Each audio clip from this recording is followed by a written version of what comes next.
Hello everyone. तो आज start करते हैं क्लास 10th का एक्सरसाइज 1.2 का क्वेश्चन नंबर 3। ये लास्ट क्वेश्चन है। इसके 3 पार्ट्स हैं जो अपन वन बाय वन सोल्व करेंगे। तो ये दे रखा है कि prove that the following are irrationals. Okay, ये सब रूट में जो भी रूट में आ रहे हैं वो इरेशनल्स होते हैं। ओके, अपन को पता है ये चीज, है ना। और अपन को प्रूव करना है कि ये इरेशनल भी है ना। तो अपना जो मेथड है वो सेम रहेगा। पहले अपन इनको क्या मानेंगे, रैशनल मानेंगे। और फिर वो अपन ये प्रूव करेंगे जो अपन ने रैशनल माना है ना, वो ही गलत माना है। इसका मतलब अगर रेशनल गलत मान लिया तो उसके बाद क्या होगा, वो रेशनल होगा। राइट, ठीक है। तो मैं ले लेता हूँ यहाँ पे 1/√2, है ना। और ये मैं क्या बोलता हूँ, रेशनल है, रेशनल नंबर है। अब रेशनल बताने से पहले मैं बता दूं कि रेशनल नंबर्स क्या होते हैं। जैसे नेचुरल नंबर हो गए, राइट। नेचुरल नंबर क्या होते हैं, 1 से लेके इनफाइनाइट तक। होल नंबर हो गए जिनमें जीरो भी इंक्लूड होता है, जीरो से लेके और वो भी इनफाइनाइट तक चले गए, है ना। फिर हो गए इंटीजर्स जिसमें इंटीजर नंबर्स आते हैं, माइनस, है ना, माइनस इनफाइनाइट, माइनस फिर सो ऑन, -2, -1, 0 और 1 से लेके और फिर इनफाइनाइट, ऐसे कुछ करके, है ना। फिर उसके बाद में फ्रैक्शंस, फ्रैक्शंस आ गए हैं। फ्रैक्शन नंबर क्या होते हैं, जैसे 2/3, 5/3, है ना। जो भी है 7/5, these are fractions. And again decimal, decimal जैसे डेसिमल आ गया, ये हो गया 0.01, 1.25, दीज आर द डेसिमल्स, है ना। तो ये जो जितने भी है ना, natural number, whole number, integer, fraction, decimal, इन सबको ही मिला के कंबाइन रूप से अपन क्या बोलते हैं, रेशनल, है ना, रेशनल।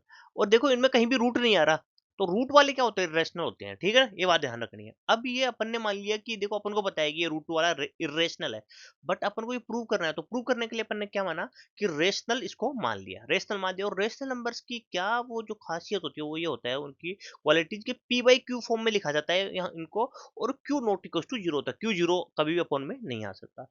तो वो ये अगर रेशनल मान लिया तो इसको मैं ऐसे भी लिख सकता हूँ क्या, कि इसको मैं पी बाई क्यू फॉर्म में लिख सकता हूँ। लिख सकते हो भाई, सही बात है। अब मैंने ये माना कि हो सकता है कि पी और क्यू दोनों में कुछ कॉमन हो। कॉमन क्या हो, जैसे के है वो कॉमन हो गया दोनों में, है ना। इन दोनों में कॉमन क्या आ रहा है, क्या आ रहा है, तो एक के कैंसिल आउट हो जाएगा। के कैंसिल आउट हो गया, जैसे ये बना के ए, ये बना के बी, के से के कैंसिल आउट हुआ और बना a by b. Right, okay. So 1/√2 equals to a by b हो गया अपने पास। ओके, अब क्या है, ए और बी ऐसे हैं नंबर जिनमें क्या है, एक ही वन इज कॉमन, एक ही कॉमन है, एक के अलावा कोई कॉमन नहीं है ना। और इनको क्या मिलते हैं, जिनमें एक ही कॉमन हो, वन नंबर वन ही कॉमन हो, उसके अलावा कोई भी कॉमन फैक्टर नहीं हो, उनको बोलते हैं कोप्राइम। तो A and B are coprime हो गए, कोप्राइम है। तो अभी अपन को ये पता है कि ये क्या है, कोप्राइम है। इसका मतलब एक ही कॉमन है, इसके अलावा कुछ कॉमन नहीं हो सकता इनमें। ओके, अब मैं इनका स्क्वायर कर देता हूँ। जैसे स्क्वायर किया तो देखो 1/2, ये होगा ए स्क्वायर बाई बी स्क्वायर, है ना। अब बी को उधर लेके चला जाता हूँ मैं। जैसे ही बी को उधर लेके गया, a square equal to B square by 2। Okay okay, ये पहले से ही बन गया 2। देखो हमेशा क्या करना है ऐसे क्वेश्चंस में जो इरेशनल वाले होते हैं, जो ये जो है ना, जो भी इंटीजर आता है या जो भी नंबर आता है उसको हमेशा अपॉन में लेके आओगे, क्योंकि अपॉन में लेके आओगे तभी थ्योरम 1.2 लगा पाओगे। थ्योरम 1.2 क्या बोलता है कि दो है ना, दो ये डिवाइड करता है, दो, two divides B square, then two divides B as well. क्यों करेगा, थ्योरम 1.2 बोलती है वो, थ्योरम 1.2 बोलती है ऐसा। तो इसका मतलब क्या होगा कि बी का एक फैक्टर क्या होगा, दो भी होगा। तो बी के बहुत सारे फैक्टर हैं, right. B1, बी2, B3, B4, B5, B6, ऐसे करके एंड बी एन तक है। अपन नहीं पता अपन को नहीं पता कितने फैक्टर हैं, बहुत सारे फैक्टर हैं। बट ये जरूर पता है कि इनमें से कोई एक फैक्टर क्या है, मेरा 2 है, राइट। तो मैंने मान लिया कि वो कोई एक फैक्टर 2 है ना। और बाकी जो फैक्टर है ना, उनको मैंने मान लिया उनका मल्टीप्लीकेशन कितना है, m है। तो मेरे को ये वैल्यू b की, b को 2m मेरे को मिल गया। ओके, ठीक है, b को 2m मिल गया। अब ये जो b को 2m है ना, मैं क्या करूंगा, मैं इस इक्वेशन में रख दूंगा b को 2m। जैसे ही मैंने b को 2m रखा, ये 1/√2, है ना। b को 2m रखा, ये a, b की वैल्यू 2m रखा। अब इसका स्क्वायर करूंगा, जैसे मैंने इसका स्क्वायर किया 1/2 इक्वल टू a, और ए स्क्वायर हो गया ये, है ना। और ये होगा 2 का स्क्वायर, 2 इंटू 2, ये एम स्क्वायर, ये 2 से 2 कैंसिल आउट हो गया, राइट। और ये एम स्क्वायर को इधर मैं सेंड कर दूंगा। जैसे ही मैंने एम स्क्वायर को इधर सेंड किया, मेरे पास क्या आ गया, M square equal to A square by 2। यही तो चाहिए था। देखो बी का तो अपन ने प्रूव कर दिया, बी का मल्टीपल 2 है। अब यहाँ पे वही थ्योरम 1.2 की देखो, यहाँ पे क्या कर रहा है, दो डिवाइड कर रहा है। दो डिवाइड कर रहा है मतलब दो इसका एक फैक्टर है।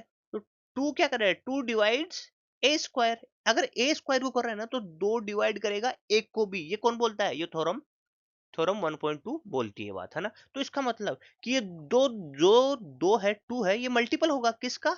टू का। तो अपन ने सोच लिया कि एक के बहुत सारे फैक्टर्स हैं ऐसे, और इनमें से कोई एक फैक्टर टू है, तो वो मैंने मान लिया टू है, और बाकी जो भी फैक्टर बच गए उनका मल्टीप्लीकेशन मैंने मान लेता हूँ कोई एन हो गया, right. A equals to two N. अब देखो, अब एक तो इसको देखो, B equals to two N और A equals to two N, है ना। क्या हो रहा है? बी का भी एक फैक्टर टू आ रहा है नजर, और ए का भी एक फैक्टर टू नजर आ रहा है। बट देखो, अपन ने यहाँ पे क्या माना था कि इनका तो एक ही फैक्टर कॉमन है, और वो भी वन है। वन के अलावा कोई कॉमन ही नहीं है, बट इनमें तो टू टू आ गया ना। टू टू कॉमन आ गया। इसका मतलब जो भी अपन ने मान के चले थे, क्या मान के चले थे कि 1/2 रेशनल नंबर है, वो रेशनल नंबर नहीं हो सकता। क्यों? क्योंकि यहीं पे कॉन्ट्राडिक्ट हो गए ना अपन। कॉन्ट्राडिक्ट हो गए। अपन ने बोले को प्राइम नंबर है, बट ये तो फिर से इनमें कोई कॉमन मिल गया ए और बी में। क्योंकि अपन ने क्या था, अपने पास पी क्यू थे पहले। पी क्यू में एक कॉमन के था, अपन ने माना था, और उनको काट के अपन ए बाई बी कर दिया। ए बाई बी के बाद में अपन ने बोला था कि ये कोप्राइम है, इनमें कुछ कॉमन नहीं हो सकता। बट अपन ने जैसे इक्वेशन को सोल्व किया, थ्योरम 1.2 का यूज किया, fundamental fundamental theorem of arithmetic को यूज किया, तो अपन को पता लगा कि इनमें क्या हो रहा है कि दो है ना, फिर से कॉमन आ रहा है दोनों में, ए और बी में। इसका मतलब क्या है कि ये कोप्राइम नहीं हो सकते। अगर कोप्राइम नहीं है तो अपना जो स्टेटमेंट कॉन्ट्राडिक्ट हो गया, अपन ने जो माना था। इसका मतलब 1/2 √2 है ना, रेशनल नहीं होके वो क्या होगा? इर्रेशनल होगा। दैट्स इट, यही है इसका आंसर। अभी अपन सोल्व करते हैं 7√5 को, है ना। सेम है 7√5 का भी, इसमें भी कुछ भी नहीं है इसमें। 7√5 का भी सेम रहेगा। जो प्रोसीजर सेम रहेगा, अपन को जो भी चीजें फॉलो करनी है वो सेम रहेगा। अपना मेथड सेम है। अपना क्या है कि मैं 7/7 × √5 को मैं क्या मानता हूँ कि एक रेशनल नंबर है। वही लेट किया अपन ने, लेट। यहाँ लिख देता हूँ लेट। ओके। तो अगर 7√5 रेशनल नंबर है, तो मैं इसको क्या लिख सकता हूँ? तो मैं इसको लिख सकता हूँ पी बाई क्यू फॉर्म में। पी बाई क्यू फॉर्म में लिखा तो मैं मान लेता हूँ कि के क्या है? कॉमन है इन दोनों में। के कॉमन फैक्टर। ओके, फैक्टर है। जैसे उस कॉमन फैक्टर को मैंने क्या क्या कैंसिल आउट किया, तो मेरे पास जो रिमेनिंग बची इक्वेशन क्या बची? ए बाई बी बचा, राइट। ए बाई बी बचा। ओके। अब मैंने इसका स्क्वायरिंग करता हूँ, स्क्वायर करने पे बोथ साइड, है ना। स्क्वायरिंग बोथ साइड, है ना, बोथ साइड। जैसे ही स्क्वायर करूंगा बोथ साइड, तो ये देखो, ये कितना होगा? 7 × 7। ये 7 × 7 और ×5, है ना। तो बेटर है कि अपन मल्टीप्लीकेशन में लिख के इसको ऐसे लिखें, और ए स्क्वायर बी स्क्वायर, है ना, हो गया। अब मैंने क्या बोला? जो भी नंबर आते हैं हमेशा उनको अपॉन में लेके आओ। अपॉन में लेके आने के बाद ही अपन लगा पाएंगे क्या? थ्योरम 1.2। ये 7 × 7 × 5। ये क्या बोल रहा है? देखो, यहां से ये है कि ये 7 × 7 × 5 का है ना, इसमें डिवाइड जा रहा है ए स्क्वायर का, मतलब ये ए स्क्वायर के फैक्टर हैं।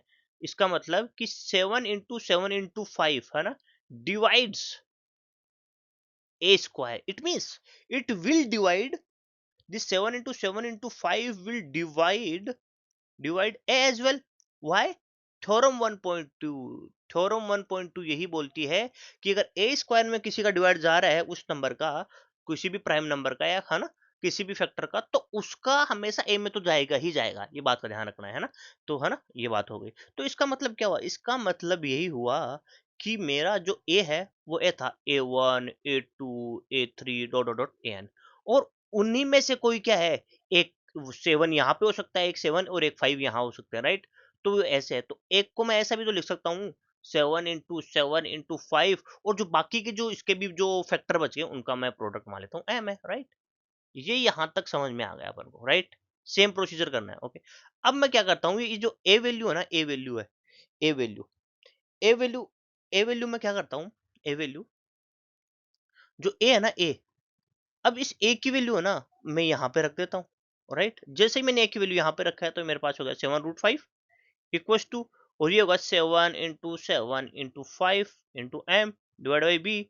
स्क्वायरिंग बोथ साइड, जैसे स्क्वायर किया 7 × 7 × 5 हो गया, और ये क्या हो गया? ये हो गया 7 × 7 × 5 एक बार, और वापस से 7 × 7 × 5 दो बार। ये एम स्क्वायर, और ये हो गया बी स्क्वायर, राइट। ये हो गया बी स्क्वायर। ये देखो, इससे कैंसिल आउट हो गया। ओके, हो गया। ये हो गया बी स्क्वायर, इधर चला गया, तो B square equals to 7 × 7 × 5 into M square, right. अब मैंने क्या बोला था कि देखो, अपन ने ए के लिए प्रूव कर दिया, बी के लिए प्रूव करने के लिए इसको इसके अपॉन में लाना पड़ेगा। जैसे ही अपॉन में लाया, M square equal to B square upon 7 × 7 × 5। इसका मतलब कि ये 7 into 7 into 5 है, ये डिवाइड कर रहा है, divides B square, so it will, this 7 into 7 into 5 will divide B as well. इसका मतलब बी का एक फैक्टर होगा। इसका मतलब अगर बी को मैं ऐसे लिखूं, B1 B2 B3 so on Bn, इसका मतलब ये कोई भी, या B4 B5 कुछ भी हो, कोई भी तीन फैक्टर क्या होंगे, 7 into 7 into 5 हो गए। तो मैं इनको ऐसे लिखता हूँ 7 into 7 into 5, और जो रिमेनिंग जो बच गए उसको एन लिख देता हूँ, राइट, हो गया एन, राइट। अब देखो ये ए में देखो और बी में देखो, ये देखो यहाँ पे ए बाई बी था, ये क्या था, ये जो कॉमन फैक्टर था निकाल दिया था, फिर उसके बाद में एक ही कॉमन बचा था, और ए बी क्या कोप्राइम थे, कोप्राइम। कोप्राइम का मतलब क्या होता है कि उनमें जो कॉमन जो फैक्टर है वो 1 होगा। बट यहाँ पे देखो, ए में देखो कॉमन फैक्टर 7 7 5, यहाँ भी 7 7 5 है ना, तो इतने ज्यादा कॉमन फैक्टर हैं। तो इसका मतलब क्या हुआ, कि क्या हुआ, इसका मतलब यह होगा कि ये जो माना था कि ये कोप्राइम नहीं है, ए और बी, और कोप्राइम नहीं है, मतलब अपन ने जो माना था क्या 7 रूट 5, वो क्या है, वो भी रेशनल नहीं है, तो वो क्या है, इरेशनल है। दैट्स इट, ये हो गया इसका सॉल्यूशन। अब अपन चलते हैं पार्ट थर्ड पे। तो पार्ट थर्ड क्या है, वही है, अपन को सेम रखना है जैसा अपन ने लर्न किया है। ऐसे जो भी प्लस में आए हैं तो इनका अपन का सेम रहता है। क्या मानते हैं, 6 + √2 है, वो क्या है, लेट 6 + √2 क्या है, रेशनल नंबर है, रेशनल है, रेशनल है, ओके अपन ने मान लिया। फिर क्या, अगर रेशनल है तो रेशनल की प्रॉपर्टी क्या होती है कि उसको पी बाई क्यू फॉर्म में ले सकते हैं। अब कि इसमें के कॉमन है, के is common in P and Q, ऐसा लिख सकते हैं। अगर क्यू कॉमन है, अगर उनको क्या करता हूँ, कैंसिल आउट करने के बाद मेरे पास ए और बी बचता है, राइट, ए और बी बचा। Now one is common, common in A and B, and A B are coprime, है ना, ऐसे भी लिख देना है आपको, है ना, एग्जाम में लिख दिया।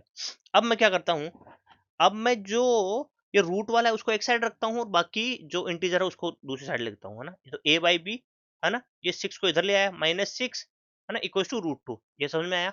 अब देखो, ये ए इंटीजर है, ये बी इंटीजर है, राइट, ये कुछ फ्रैक्शन बनाएगा, राइट, माइनस ये 6, ये 6 इंटीजर है।